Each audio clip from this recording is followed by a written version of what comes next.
What up, best moments today? I'm Melo. You're listening to the Entertainment Report on iHeartRadio, live from Orlando for Tuesday, May 28th, 2024, delivering some major stories and trends going on in the world of entertainment and beyond.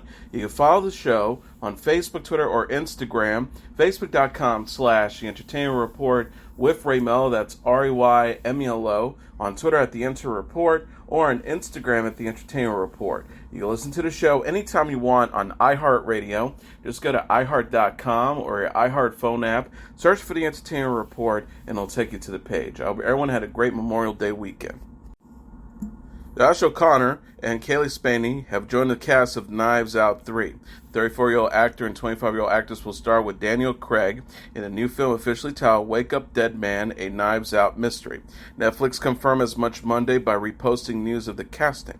O'Connor is known for playing Prince Charles in Season 3 and 4 of The Crown. He most recently starred with Zendaya and Mike Face in the romantic sports drama Challengers. Spaeny's previous credits include Mayor of Easttown and starring roles in Priscilla and Civil War. She will also star in Alien Romulus, a new film in the Alien universe. Wake Up Dead Man, a Knives Out Mystery is the third film in the Knives Out franchise, following Knives Out 2019 and Glass Onion, a Knives Out Mystery 2022. Craig stars as Benoist Blanc, a famed detective inspired by Agatha Christie novels. The new sequel is directed by Rian Johnson, who helmed the first two films. Wake Up Dead Man and Knives Out Mystery will be released on Netflix in 2025. Netflix is teasing the new film A Family Affair. The streaming service shared a poster for the movie Tuesday ahead of its first trailer set for release Wednesday. A Family Affair is a romantic comedy starring Nicole Kidman, Zac Efron, and Joey King. King plays a younger woman whose mother, Kidman, becomes romantically involved with her boss, played by Efron. An official description reads, a surprising romance kicks off comedic consequences for a young woman, her mother, and her movie star boss as they face the complications of love, sex, and identity. A Family Affair is directed by Richard LaGravenese. The cast also includes Liza Koshy and Kathy Bates. A Family Affair premieres June 28th on Netflix. Kidman and Efron previously played lovers in the 2012 film The Paperboy. Apple TV Plus is giving a glimpse of the new film Wolves. The streaming service shared a teaser for the movie Tuesday featuring George Clooney and Brad Pitt. Wolves is a psychological thriller written and directed by Jon Watts, a filmmaker who directed the Spider-Man movies starring Tom Holland. Clooney and Pitt play two lone wolf fixers who are assigned to the same job. The teaser features no disguise or dialogue and shows Clooney and Pitt's characters driving together in the rain. When Pitt fiddles with the glove box, Clooney slams it shut, teasing tension between the pair. Apple TV Plus will share an official trailer for the movie Wednesday. Sony Pictures Entertainment acquired the rights to distribute Wolves in the theaters in December 2023. The film opens in theaters September 20th and is expected to later premiere on Apple TV Plus. Clooney and Pitt previously collaborated on the Ocean's 11 trilogy, directed by Steven Soderbergh, and the 2008 film Burning After Reading. Sean Bean will star in the new BBC crime drama This City Is Ours. The BBC announced casting for the show in a press release Tuesday. Bean will star with James Nelson Joyce, Hannah Oslo, Jack McMullen, and Julie Graham. Other cast members include Laura Aikman, Kevin Harvey, Saoirse Monica Johnson, Mike Noble, Bobby Shuckfield, Darcy Shaw, and Stephen Walters. This City Is Ours is created by Stephen Butchart and directed by Saul Dibb. The Crown producer Left Bank Pictures will produce for BBC One, iPlayer, and BBC One. Bean will play gang leader Ronnie Phelan, with Nelson Joy as Ronnie's friend Michael Kavanagh, Onslow as Michael's partner Hannah Onslow, and Mullen as Ronnie's son Jamie Phelan. Graham will portray Ronnie's wife, Elaine, who heads the Phelan family alongside her husband. The City Is Ours follows the romance between Michael and Diana, set against the disintegration of Michael's crime gang. Production is underway in Liverpool and Spain. Nelson Joy says it's an absolute honor to be part of this exciting show. I knew from reading the first episode that I had to take on this compelling story of crime, loyalty, and above all, love. The City Is Ours will consist 8 episodes. Max has confirmed there will be no season 2 for the Melissa Benoist and Carla Gugino's journalism dramedy, The Girls on the Bus, at the streaming service. Max said in a statement Friday, while Max will not be moving forward with the second season of The Girls on the Bus, we're grateful to have partnered with the immense talent of Amy Chozick, Julie Plec, Rena Muma, and as well as the team of Berlanti Pictures and Warner Brothers Television. We are so proud of this powerful story of found family and the celebration of journalism in its all forms. We thank them and our unrivaled cast for all their incredible work and collaboration. The series follows 4 female reporters from different backgrounds, played by Benoist, Gugino, Christina Elmore, and Natasha Benham, as they covered the cross-country campaigns of fictional Democratic presidential candidates. Season 1 ended with the women trying to talk down the small-town mayor, played by Scott Foley, who secured a Democratic nomination, but wasn't who he said he was. Through Line says Season 2 would have followed the journalists as they covered the general election.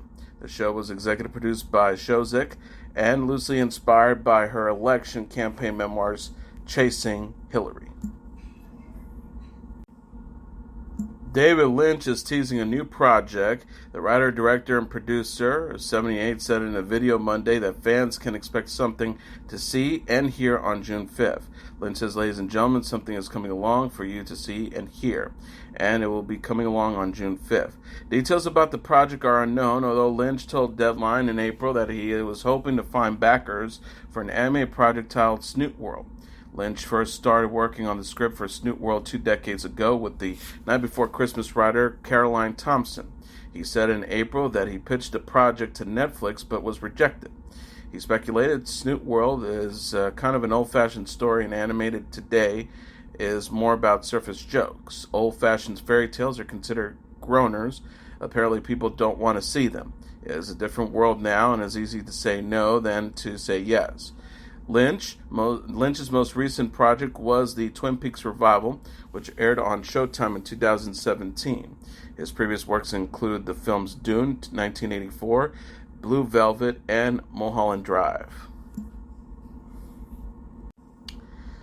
Jimmy Kimmel says his son Billy successfully underwent a 3rd open-heart surgery.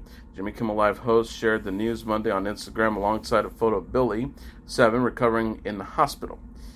He captioned the post, "This weekend our boy Billy had his 3rd of 3, we hope, open heart surgery. We went into this experience with a lot of optimism and nearly as much fear, and came out with a new vow inside a happy, healthy kid." Kimmel thanked his son's doctors, including surgeon Vaughn Starnes, cardiologist Tim Caesaris, and the staff at Children's Hospital in Los Angeles, along with his family's other supporters. The star says thanks to those loving strangers who took time to pray for and send positive energy to our boy, our baby. Thanks to our family and friends for rallying around us to an almost ridiculous extent. Thank you to my wife Molly for being stronger than is reasonable for any mom to be. And Billy, you are the toughest and funniest 7-year-old we know. He added, nothing matters more than taking care of each other. With love and gratitude, Jimmy. Ellen DeGeneres, Nathan Fillion, Michelle Pfeiffer, John Stamos, Helen Hunt, Justin Theroux, Olivia Munn, and Jenna Dewan, and other celebrities showed their support in the comments. Kimmel has 2 children, Billy and daughter Jane, 9, with his wife Molly McNeary. He also has 2 adult children, daughter Katie and son Kevin, with his ex-wife Gina Maddie. Billy was born with heart defects in April 2017 and underwent open heart surgery shortly after birth. He appeared on Jimmy Kimmel Live that December after having his 2nd open heart surgery.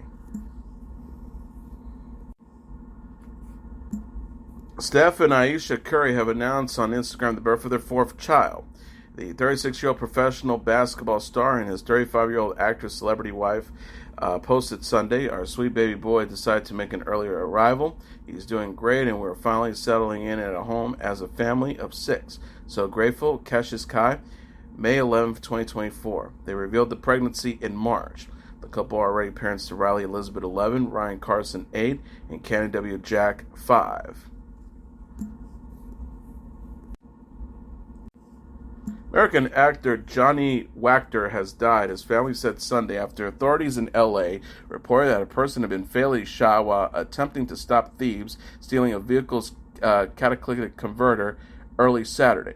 The Los Angeles Police Department said a man was shot in the area of Pico Boulevard and Hope Street at about 3:25 a.m. Saturday after attempting to stop three men from stealing a catalytic converter from a parked vehicle. The LAPD did not name the victim, but said he was shot by one of the thieves and was pronounced dead on arrival at the hospital. Wactor's mother, Scarlett Wactor, confirmed to NBC4 that the deceased was her son, 34-year-old Johnny Wactor. No arrests have been made. Wactor had nearly 50 film and television credits to his name on IMDb, but is probably best known for his performance as Brandon Corbin on General Hospitals from 2020 to 2022. The soap opera television show said in a statement on X late Sunday, the entire General Hospital family is heartbroken to hear about Johnny Wactor's untimely passing. He was truly one of a kind and a pleasure to work with each and every day. Our thoughts and prayers go out to his loved ones during this difficult time. Richard M. Sherman, the Academy Award-winning composer who was part of a songwriting team with his late brother Robert, has died due to age-related illness at the age of 95.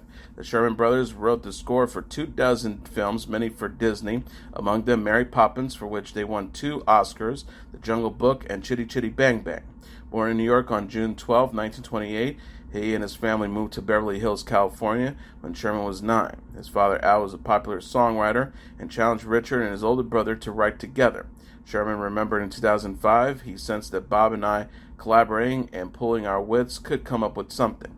They had a top 10 hit in 1958, Tall Paul with Annette Funicello, which brought them their attention to Walt Disney. Through the 60s and into the 80s, they were, in effect, Disney's house songwriters. Beginning with The Parent Trap in 1961, they wrote many film scores and even theme park songs for the company, such as It's a Small World After All. But it was the score for Mary Poppins, starring Julie Andrews and Dick Van Dyke, that cemented their reputation. Filled with standards such as A Spoonful of Sugar, Chim Chim Cheree, and Supercalifragilisticexpialidocious, and the film's gentle ballad Feed the Birds, was Walt Disney's favorite song. Producer Cubby Broccoli, who owned the rights to Ian Fleming's James Bond novel, hired them to adapt the author's children's book, Chitty Chitty Bang Bang.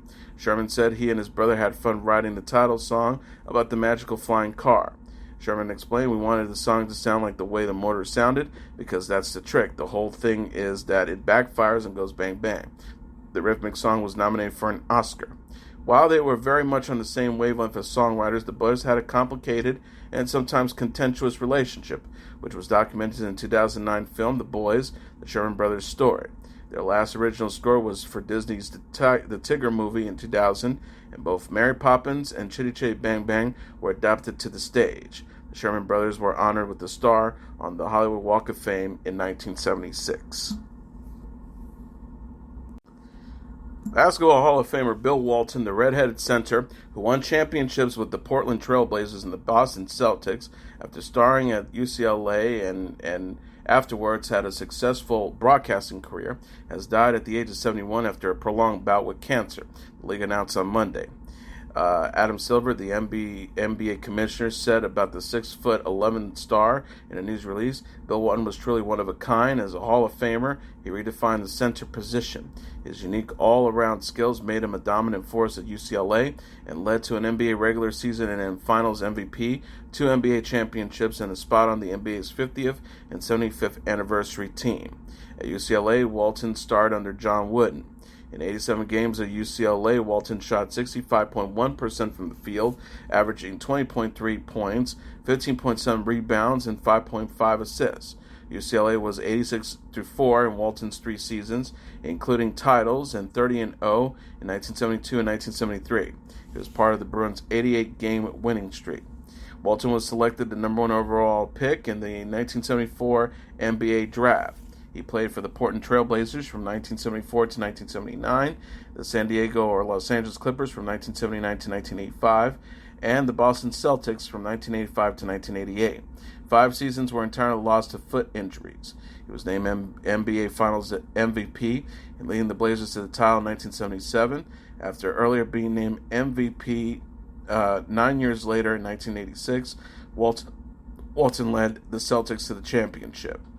He was inducted into the Basketball Hall of Fame in 19 in 1993.